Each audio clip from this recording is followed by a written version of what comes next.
So my name is Salman. I'm from Singapore. Just something to announce. I am losing my voice because of the dry air. I'm not used to it. We Singaporeans are quite used to humidity, so I will not be able to project my voice very well. So if you come to the front, really appreciate it. Yeah, maybe you want to move first. Are you starting to? Thank you so much. All the way up front. Up front will be good. Yes. Anything that you are comfortable with. Thank you so much. Yes, yes. More or less less. Yes. Thank you, thank you. All right. The second thing I would like to share is that the abstract that I wrote that you see on the left website, over the past 6 months, I've gone through a lot of learning And experiments, and I've updated my content, so there might be some mismatch between the abstract and what you're going to hear today. I'm so sorry about that. If you have any questions, I can definitely would love to answer them as much as I can.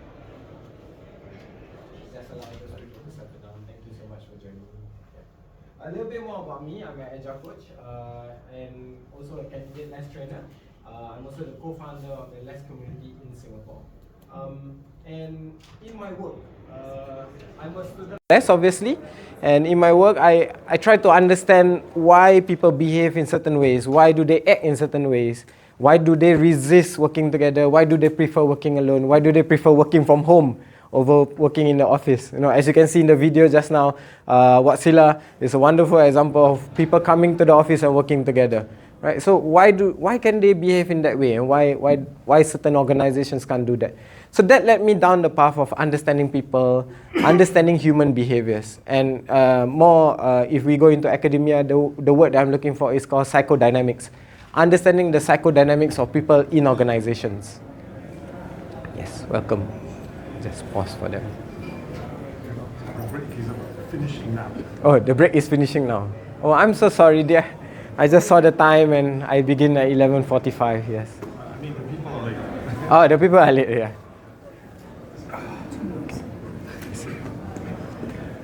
It's okay. Be as you are. Yeah.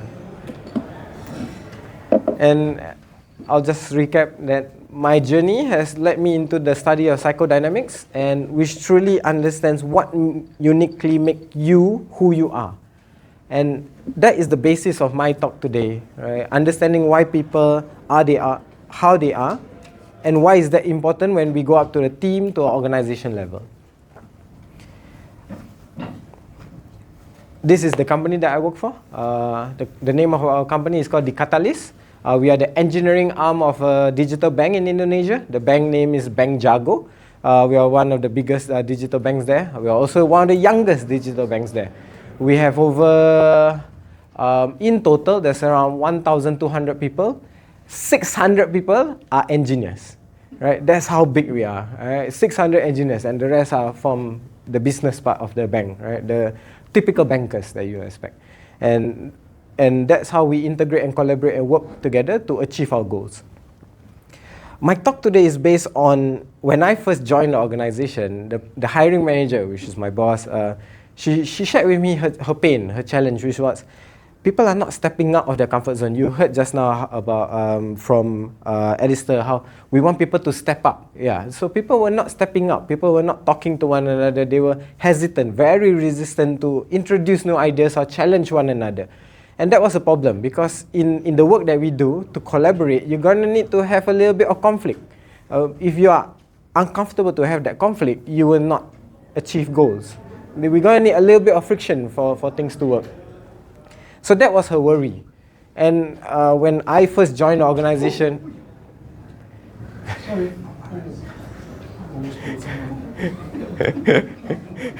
It's okay, it's okay. We'll just let people settle down. Sorry. Not very successful.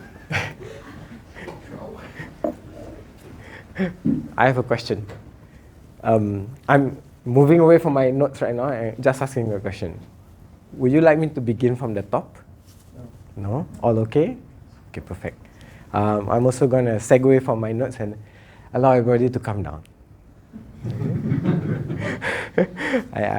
People were moving in, so I noticed the camera was also blocked. So in terms of quality, in case when I show this on the internet, might not be good. So I'm just settling everyone down, take a deep breath, and now.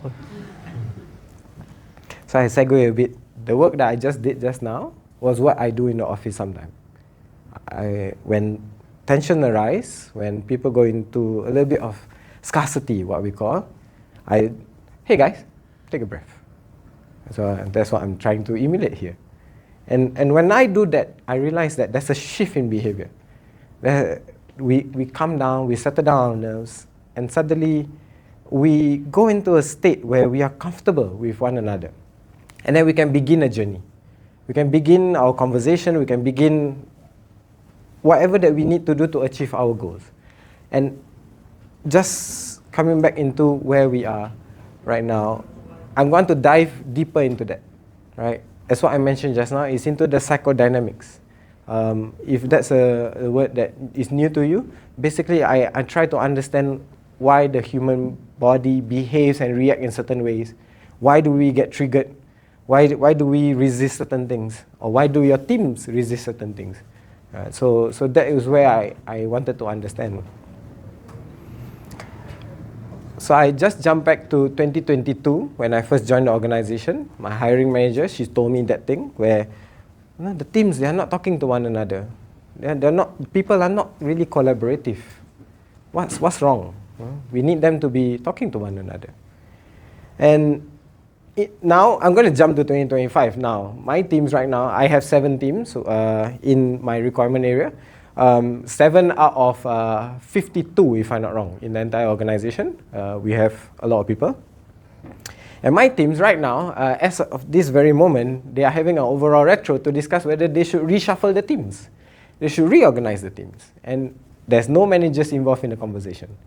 They, the engineers, the designers, the product managers, they are all involved in the organization decision to see whether what is the best strategy, organization structure is a strategy to achieve our goals. So how do we get there? That's what I would love to share with you today. Just a little bit more background. My teams are made up of engineers, product managers, designers, and data science. I have to include this slide in the deck because my company is sponsoring me. So, and this as well because we work on one of the best apps in Indonesia. As I mentioned, we are a digital bank. As of right now, 17.2 million users. Right, that's more people than where I come from, Singapore. Okay. This talk I'll try to be as interactive as possible. I try to ask you to move around and talk to one another also, right? But do it at your own comfort. Do it at where you are comfortable to be in this room. Share as much as you are comfortable to share. You don't need to share too much and scare the person next to you, but just share enough. And the first question I have for you is this. Recall a team where you work in, right, where you were physically in, where you truly felt that you were autonomous. Your team was able to do whatever that you all need to do. Right? Recall that team. Right? And autonomous here, perhaps different people might have different definition, but it's up to you. Right? Define it where you felt you were truly powerful and capable of doing whatever you were tasked to do. The question that I have for you is that what made your team be as such? Right? Turn to the person on your left or on your right. Just choose one person. This will be a pair. Right? Just have a conversation. Right?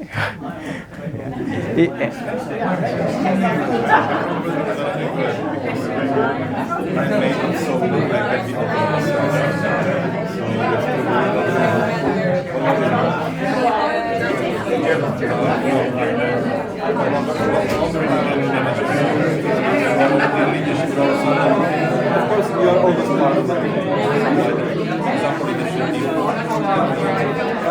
Nobody gives you autonomy. So I think what made it so for me was really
empowerment. So the concept couldn't like what it is. We are being told that we have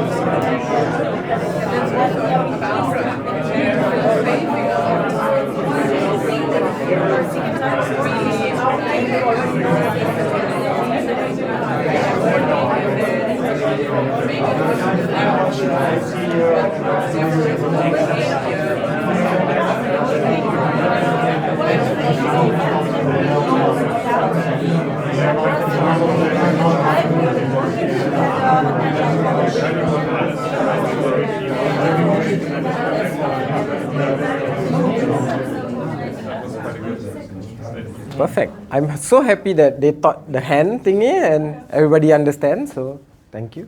Did everybody get to share with everybody?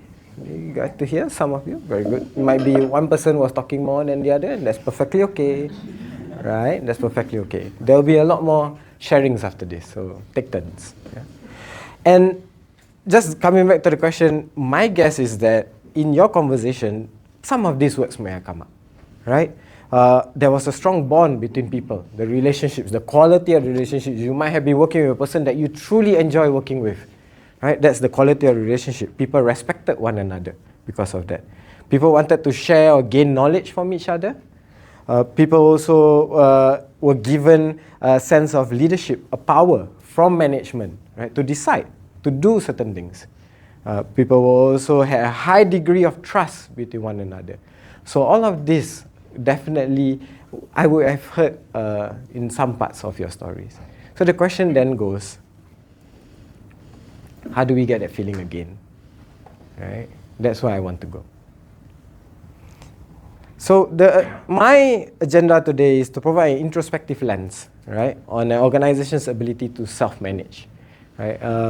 And self-manage here, and when I say the word organization, I go down to the individual in an organization. Right? How are they able to self-manage so that in a team, the team can self-manage, and overall, the organization is able to adapt, right? Is able to know what to do, to adjust wherever that is needed. I'm using this quote from one of my mentors in class. Without distinctions, it's impossible to see. We can only intervene when we can see. So today, what I will be sharing will be around 7 to 8 distinctions. Distinctions here means that I have uncovered or rather learned a new way to see things, and I just want to share my perspective with you. If you find it beneficial and useful for you to use in your organization, perfect. If you don't, it's okay. Right? We just learn from each other in that way. The first distinction. To me, less is in the trifecta of organization development, technical excellence, and product management. Right? It sits in between of all of these three things. And this is why I truly enjoy the work that I do. I started out being a software engineer. So here. And after being a software engineer without a product owner, they say, hey, you're very good at this. Shall you do product management?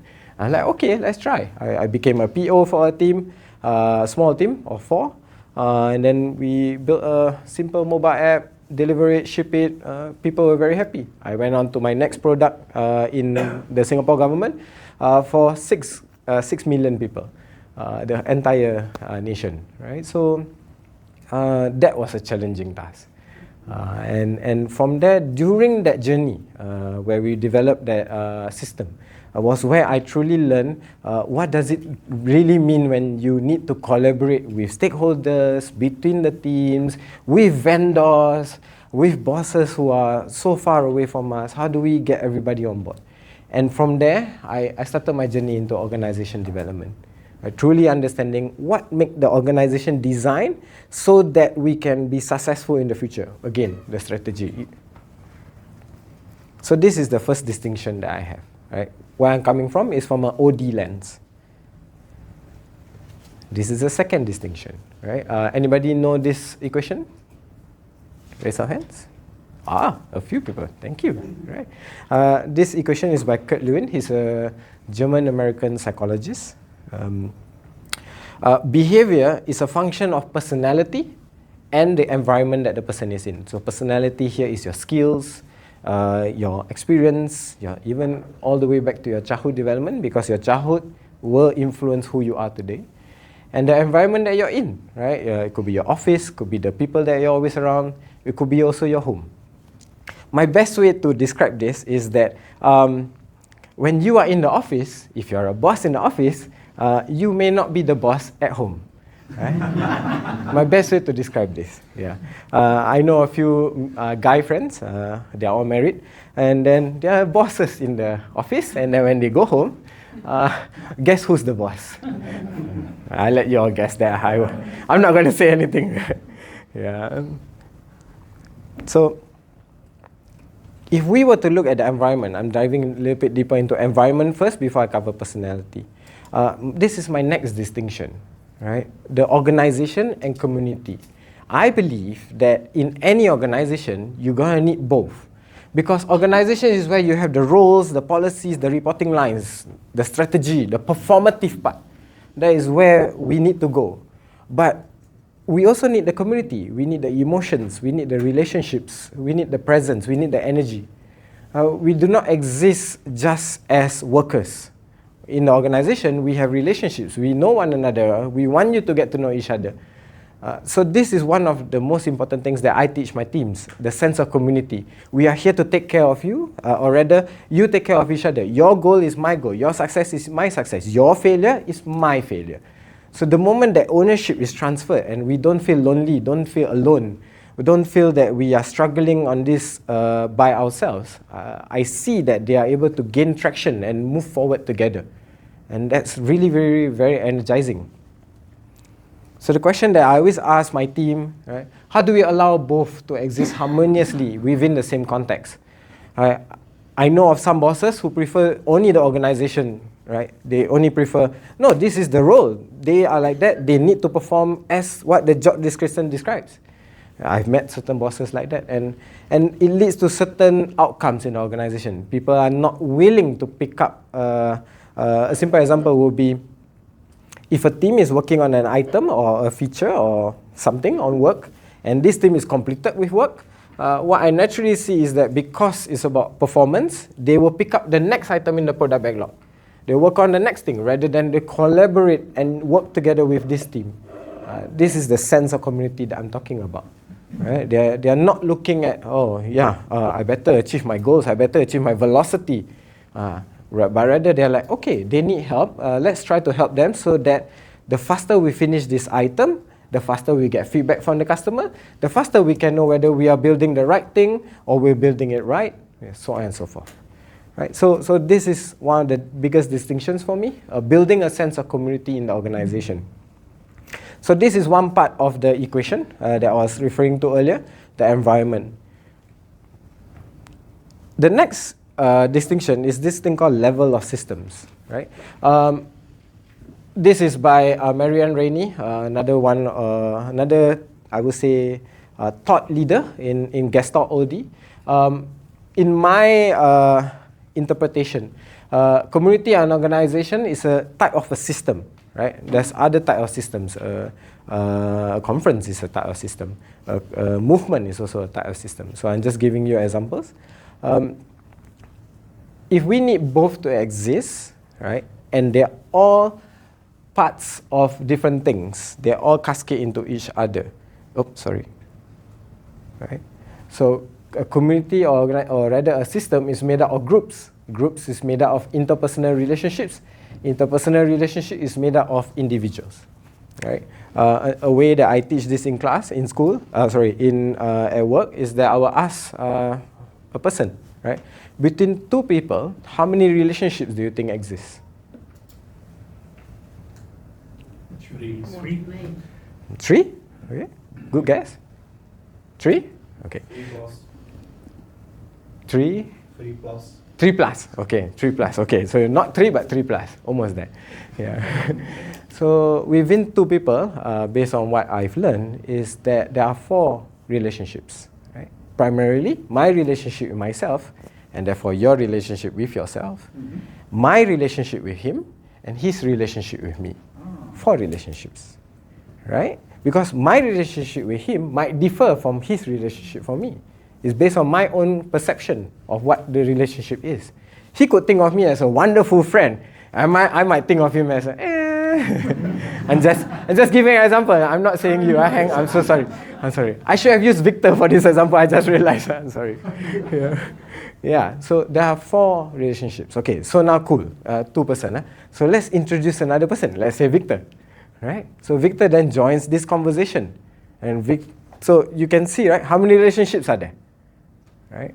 It increases exponentially. And then in a group, in Scrum Guide, how many people do we suggest to be in the Scrum team?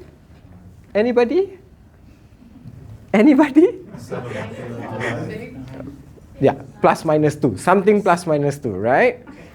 So then you can understand the number of relationships, the dynamics there, right? That is where complexity comes in. That's where it's very hard, because we don't know who is that person talking to, how do we talk to that person, so on and so forth. That is where complexity comes in. And this is where in the equation I feel is the most important part, understanding the personality, or rather understanding the individual. Right? Because when we are able to understand the individual, it makes things easier. How do we understand the individual? This is something that I learned from Victor, and because I learned from Victor, I applied it in my class. This was adapted from Stephen Covey. Some of you might know the book that he wrote, The Speed of Trust. In this very simple analogy is that when someone shares openly, you start to see trust grow. It's like a garden. It's like planting a seed. Right? You plant a seed there, it starts to grow. You need to water it, obviously. You need the right environment, but it will grow. When someone shares, trust deepens. A lot more people share, trust grows. It deepens and grows, deepens and grows. And it makes this very holistic, very comfortable relationship between two people. Right? I can paraphrase this to something else. Just to ask, how many single people are there in the room? Oh, wow, really? Fantastic. Then I can go the other way around. All of you are married, right? Okay, or attached, I would say. When you first met your partner, right, you go through that dating phase, right? When you get to know one another, that's where you start to share a little bit about yourself to your partner, right? When you share a little bit about yourself to your partner shares to you, you have that back and forth, that's where the trust grows. And as your partner shares with you, the trust deepens. And I sense that all of you, since none of you are single, you continue your relationship with each other because you trust one another. So that's a very simple way for me to describe this. And I always apply this at work. I love to take in facets of life, facets from other part of life into work. The quote that I received for this is that trust is the currency that enables community and organizations to take risks and grow together. Right? I repeat that again. Trust is the currency that enables communities and organizations to take risks and grow together. So this is what I meant. When the depth of the relationships go deeper, when it becomes stronger, it becomes more solid, intact with one another, you are able to take on more complex tasks. Right? I guess if we are in the workplace, it's very easy to describe. I'm quite sure if you have a trustworthy team member in your group, within your team, your confidence of handling certain challenges will be better. Same goes if you're in a sports team. You have a wonderful player. They trust you to do what you need to do. You trust them to do what they need to do. Your possibility of achieving success is higher.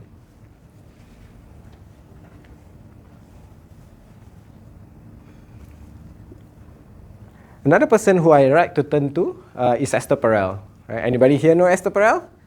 Oh, okay, cool, nice, yeah. So she's a psychotherapist, and she is renowned for her expertise on human relationships, especially between couples, married couples, not married couples, so on and so forth. But understanding how people come together. And this is one of my favorite quotes from her. In relationships, trust isn't a promise that we will never hurt each other. We will hurt each other. But it is the confidence that if we do, we will come back together to heal. Right? I think today what Alistair was sharing was that understanding the emotions so that we can reflect and then improve. Similar, right? Similar. This is why I think trust is truly important. If we are able to gain trust from one another, it leads to healthier organizations. This leads me to a case study, where I really applied what I shared with you with a group of leaders. So there were 20 people, cross functions. They were from the same requirements area. Everybody here understands the terminology, requirements area? Anybody need any help? Okay. Yeah, so basically a requirement area is a group of teams working together on one part of a product. Right? I'm in a less huge organization, by the way. Yeah. So we flew them into Jakarta. The company HQ is in Jakarta, and I had 4 days with them. And in these 4 days, we wanted the single challenge that was tasked to me by the manager was that I want them to build healthier relationships with each other. What was the problems he observed? What did he see? What he saw was that there's this hesitation, between the engineers and the product managers. Like, they were not really talking to each other. They were talking, they were communicating, but it's not at a certain level with depth, with quality. Certain times, comments were taken as personal attacks when there was no intention to do so. Certain times, there was hesitation to raise something because of fear of, oh no, this person might respond in a certain way that is, no, I'm not comfortable with that. Is that really true? Where does all of these perceptions come from? So that was the challenge that he had for me. And in that session, in that 4 days, what I did was a workshop for 3 things. On the first day, we covered this thing called How I See Myself. Basically, I wanted them to share parts of their lives, which people don't really see. People only see a certain part of them at work. So I wanted them to share more parts of themselves.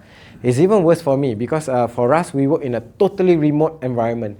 All of us will be online every day. We never see each other in person. So it's a fully remote environment. So when we flew in people, we really wanted them to see these parts of each other. That was day 1. Day 2, the topic that I had for them was that how I see others. Remember just now how I told you about individual and then interpersonal. How I see others. Right? What is my beliefs or what is my expectation of each other?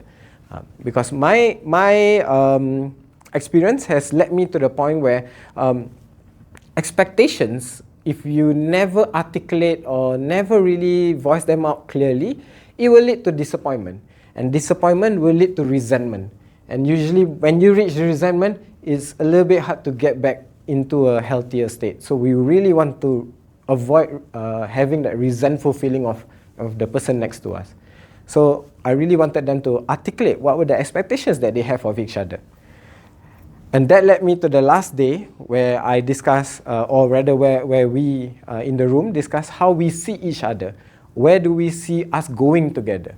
This was the future-looking part. Now that you understand me, where I come from, now that I understand you and where you come from, let's build upwards. How do we build a virtuous cycle so that we can be healthier together? What was the outcome? These 20 people really took on the challenge with me. It was a very uncomfortable, there were many uncomfortable moments where they had to be vulnerable and share with each other. But what I'm seeing right now is that they are able to really hold the space for each other. They really hold the emotions for each other. They were able to give feedback directly to one another, constructively, not rudely, not taken with like, oh, what do you mean? I am blah, blah, blah. They were really able to give feedback without fear, which was what we really wanted to see.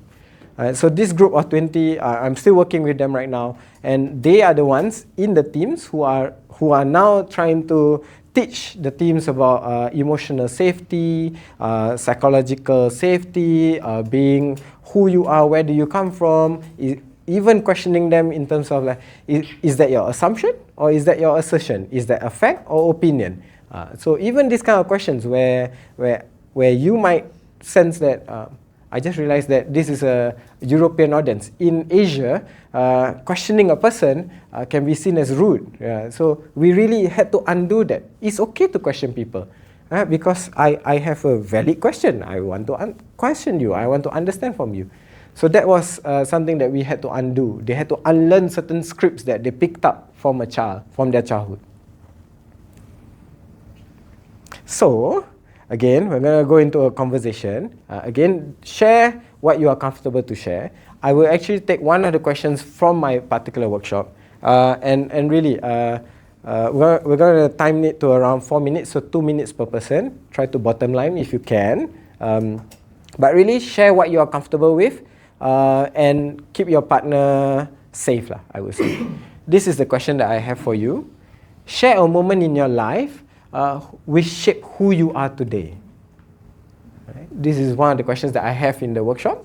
So I would like you to try out this question. Let's go.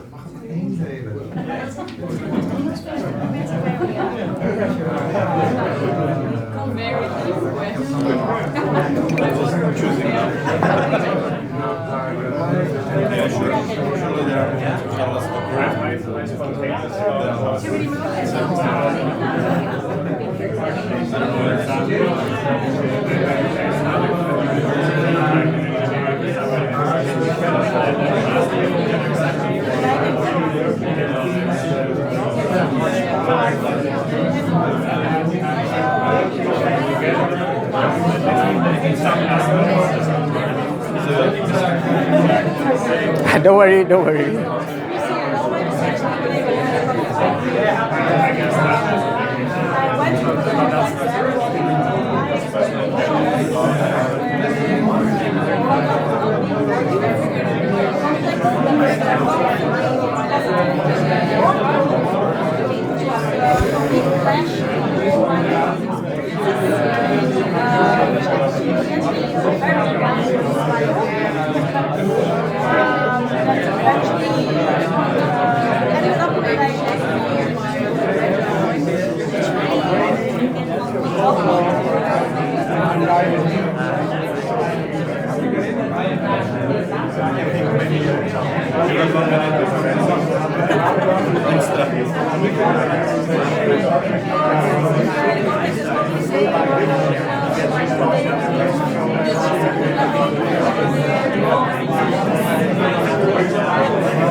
I'm not sure that all that is ridiculous spectrum. But it's not that was about it. So, and I'm not sure whether it's useful for a person or for a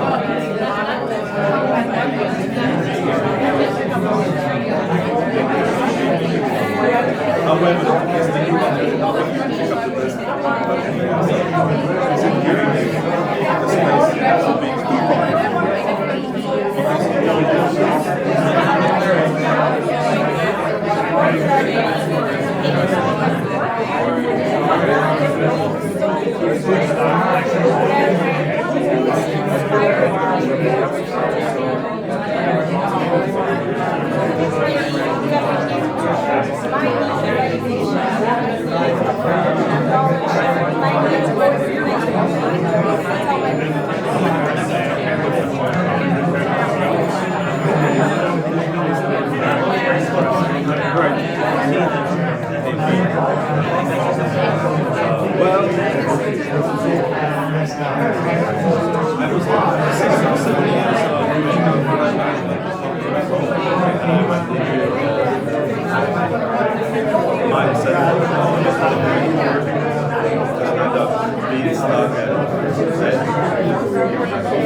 not necessary.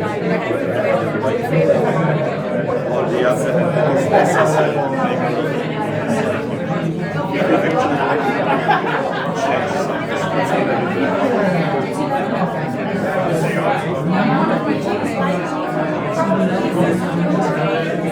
there is this spectrum.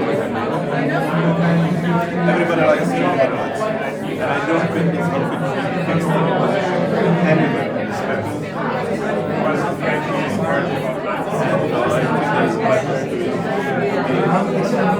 Growing a strong character and be judging it. And based on judging, we can better decisions than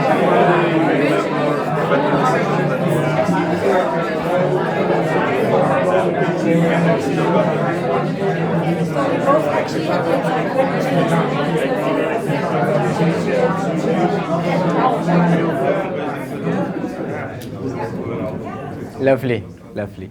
Say thank you to the person in front of you that was talking to you. Because the person just shared something to you that was personal to the person, so that's why we thank the person for the gift that they gave to us. Right? So now, just a quick question. How many of you, after you hear from the person, has seen a different side to the person in front of you? How many of you? Raise your hands. Lovely. Right? So this is obviously you all are strangers, right? So you might not know the person. Oh, anybody talking to a person that you know? Only 1, 2, 3. Okay.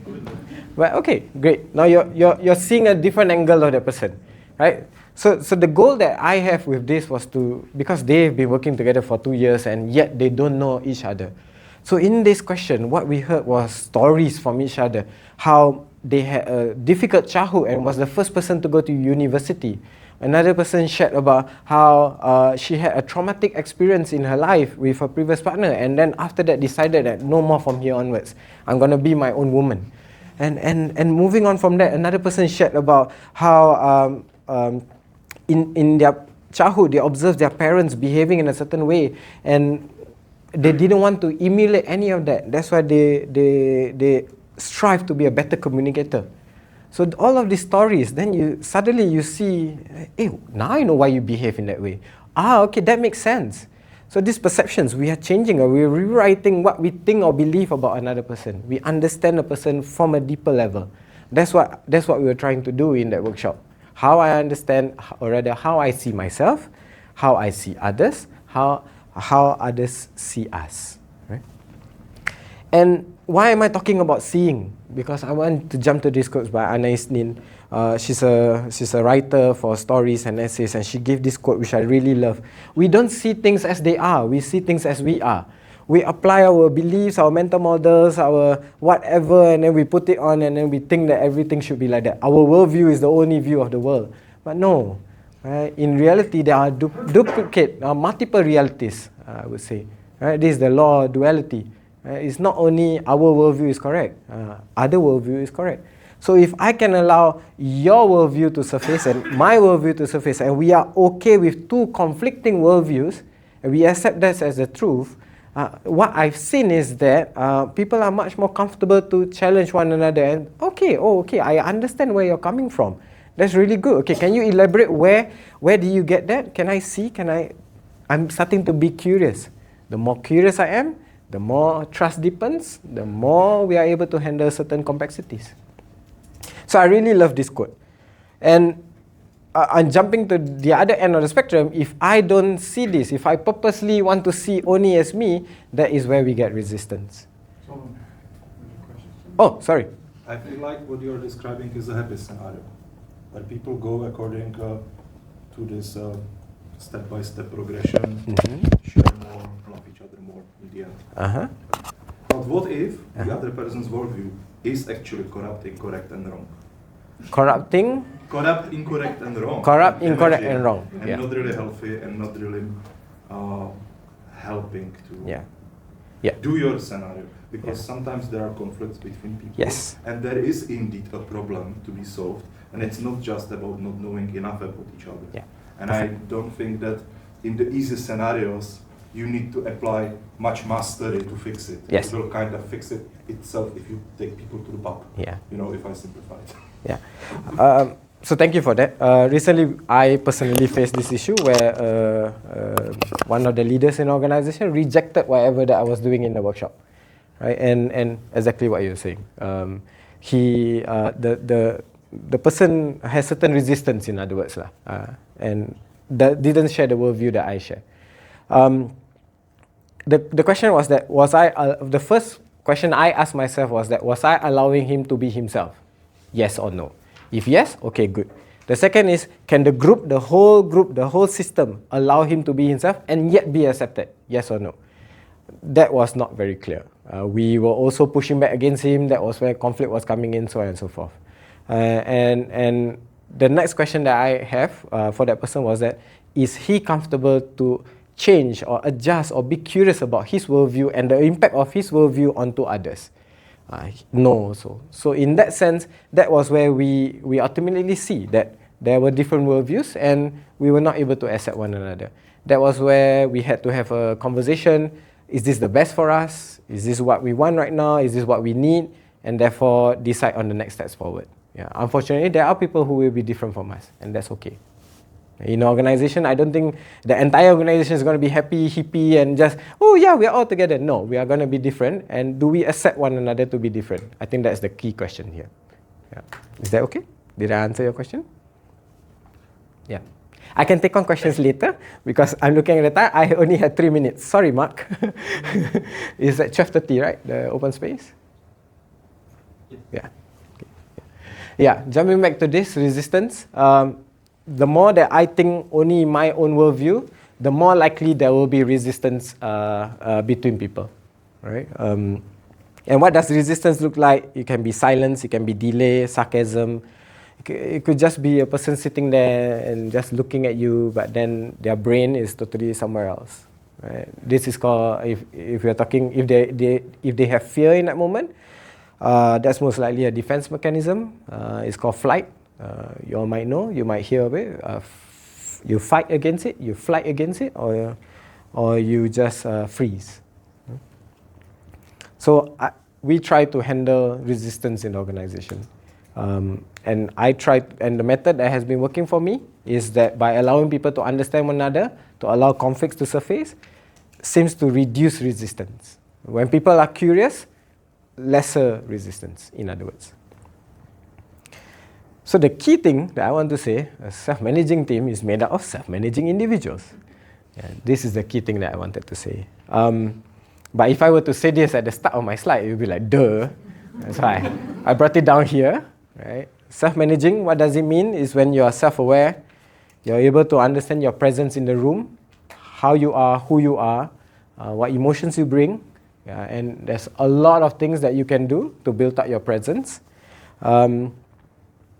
In this moment, this is just a reflection question. You might want to think about your leaders that you work with right now. How aware is your leader about their own presence in the room? When they step into the room, do they notice what's the change in the room? Do other people notice about themselves when they see a leader step into the room? Right? So this is a very good way to test. Talking about resistance, recently we had to merge 2 requirement areas into one big area. So there were 5 teams on one requirement area and another requirement area with 2 teams. What we noticed was that those 2 teams were really mindful, like were really I won't say afraid, but they're just like hesitant because they wanted to join together in a equal union. But on the other side, there's 5 teams. They do not want to be consumed into something that they didn't have a right or say in. So there was that hesitation and resistance. And I did the same workshop that I did, but following that, we then had a sprint, or rather a 1-week sprint. We had sprint planning together, refinement, and even a sprint review within 1 week. Because of the quality of the conversations, or rather the ability to understand what's in the community, what's at the ground level, they were able to bring that into the overall retro at the end of the sprint. The words that they were using, they were really able to challenge one another without feeling it's a personal attack. They were able to understand where each other comes from. It was very nice to see that behavior. And this is the group that I'm talking about right now. That even they're working remotely, even though we are no longer in person. We are working remotely, different parts of the world. In overall retro, I'll hear conversations asking them, okay, where are you coming from this? Oh, I understand the emotion that you are sharing with me. They are much more open to holding space and taking care of each other in the room. And that's really nice to see. I will be bottom-lining a little bit because of time. Right? Another distinction that I have, and this is the last one to be honest, is that you all might know this is the role of a manager in LESS. So for managers, one thing here is to improve capability of development system. I truly, honestly believe it needs to include this, build awareness in self and others. Because if the managers is not able to build awareness in yourself especially, I don't think the organization will go anywhere and flourish. To close off, if anybody needs a checklist of whatever that I've been saying, this is the end of the slide. Leaders who self-manage leads to teams who self-manage. So be present first. You show up. If you want others to show up, you need to show up. Allow multiple realities to coexist. Notice resistance. Treat it as data. Handle it. Right? Handle it calmly. Don't reject it. Name uncertainty publicly. Model vulnerability. Run experiments. Make decisions. Make decisions rights explicit. Right? Don't be vague about it. If people can do certain things, let them do it. A whole space for emotions to be shared safely. And if you wanted a quirky point of view of what I shared today, I found this from Corporate Rebels. Employees don't care about this. Employees care about autonomy, fair pay, decision-making power, freedom to grow, work-life balance, flexibility. And I'll close off with this question. We won't have time for a conversation anymore, so unfortunately. So if I can ask you to do a little bit of homework, what will you do to improve self-management in your organization? Okay. Thank you.